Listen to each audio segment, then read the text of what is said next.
আসসালামু আলাইকুম আরহামাতুল্লাহি অবারকাতু। আপনারা দেখছেন মফিদি মিডিয়া, সাথে আছি আমি মনসুরুল হক মফিদি।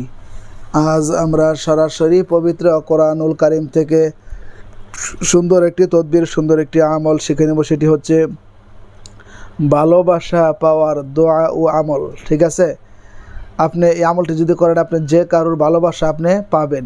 যে কেউ আপনার প্রতি বশ হবে, বাধ্য হবে, বশীকরণ হবে। ঠিক আছে, সে শুধু আপনাকে ভালোবাসবে, আপনাকে ছাড়া সে অন্য কোনো কিছু বুঝবে না। তাকে যদি বিয়ে করতে চান, সে বিয়েতেও রাজি হবে, অন্য কোনো দিকে তার মন থাকবে না। ঠিক আছে, তার ভালোবাসা আপনি খুব সহজে আল্লাহর রহমত ইনশাল্লাহ আপনি পেয়ে যাবেন। ঠিক আছে, তো দেখা গেছে আগে সম্পর্ক ভালো ছিল, এখন সম্পর্ক নাই, তো সেই ক্ষেত্রেও কাজ করতে পারেন, বা হালাল জায়েজ যে কোনো ক্ষেত্রে আপনি কাজটি করতে পারেন। ঠিক আছে, আপনি সত্যিকারের বিবাহের জন্য কারোর জন্য করতে পারেন। তো এটি কিভাবে করবেন, কোন সূরার কত নাম্বার আয়াত দিয়ে করবেন, সবই আপনাদেরকে আমি বুঝিয়ে বলে দিচ্ছি, দেখিয়ে দিচ্ছি। তো তার আগে যদি ভিডিওটি বুঝতে কোনো সমস্যা হয়, অথবা বিশ্বের যে কোনো প্রান্ত থেকে যে কোনো বিষয়ের তদবির করাতে, যে কোনো বিষয়ের রুকায়া করাতে, কাজ করাতে, যে কোনো বিষয়ের, ঠিক আছে, সরাসরি আমি মনসুরুল হক মফিদির সাথে যোগাযোগ করে মনের কথা আমাকে জানাতে পারেন। আমার মোবাইল নাম্বারটি হচ্ছে 01725357513। এই নাম্বারে ইমো হোয়াটসঅ্যাপ দুইটা যুক্ত করা আছে। যেহেতু অনেকে এই নাম্বার ইমো হোয়াটসঅ্যাপে বেশি যুক্ত হন, এই জন্য অনেকে যুক্ত হতে পারে না, সেই জন্য ইমো হোয়াটসঅ্যাপের জন্য আর একটা নতুন নাম্বার আমি নিচ্ছি। সেই নাম্বারটি হচ্ছে 01706059841।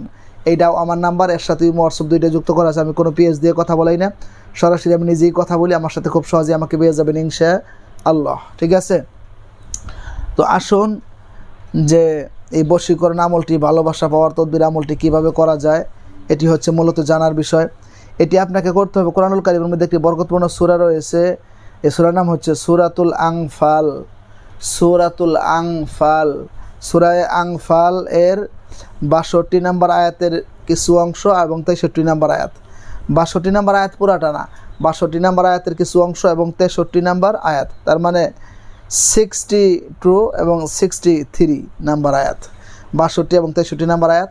এই দেখেন, আমি কোরআন থেকে আপনাদেরকে আমি বাহির করে দেখিয়ে দিচ্ছি, এটা আপনাদের জন্য সুবিধা হবে। ঠিক আছে, আমি কোরআন থেকে আপনাদেরকে বাহির করে দেখিয়ে দিচ্ছি, এটা আপনাদের জন্য অনেকটাই সুবিধা হবে, সুন্দর হবে, কারণ আপনারা নিজেরাও বাহির করে দেখলেন আয়াতটি। এই যে দেখেন, এই যে সূরাতুল আনফাল এর ৬২ নম্বর আয়াত, পুরাটা না, ৬২ নম্বর আয়াতের শেষের কিছু অংশ এবং ৬৩ নম্বর আয়াত। এই যেখান থেকে শুরু হবে, হুয়াল্লাযী আইয়াদাকা বিনাসরিহি ওয়া বিল মুমিনিন ওয়াল্লাফা বাইনা কুলুবিহিম লাউ আনফাকতা মা ফিল আরদি জামিআন মা আল্লাফতা বাইনা কুলুবিহিম ওয়ালাকিন্নাল্লাহা আল্লাফা বাইনাহুম ইন্নাহু আজিজুন হাকিম।